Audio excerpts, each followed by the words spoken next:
আজকাল ৫ বছর প্রেম করার পর বিয়ে করাকে মানুষ সাকসেস ভাবে। অমুকে এতদিন প্রেম করে বিয়ে করছে, অমুকে এত কষ্ট স্যাক্রিফাইস করে বিয়ে করছে, কত জোশ না তাদের মধ্যে। বাট আসল জীবন যে বিয়ের পর শুরু হয়, ওইটার সাকসেস নিয়ে মোটেও কারো মাথা ব্যথা থাকে না। ফলে দেখা যায় যে বিয়ের পর মানুষ যখন বলে ৫ বছরে ভালোবাসা আজকে সার্থক হলো, ঠিক তার ২ বছর পর ডিভোর্সের মাধ্যমে তাদের সো কল্ড সার্থক ভালোবাসার সমাপ্তি ঘটে।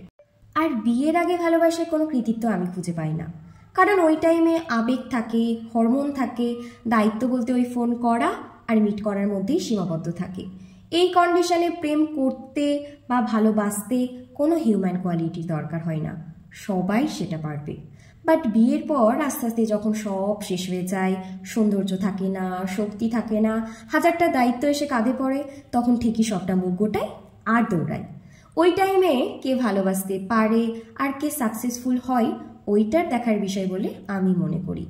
Mary the girl you love কথার চেয়ে love the girl you marry এর গুরুত্ব অনেক বেশি, আর করতে পারাটাও কিন্তু অনেকটাই কঠিন।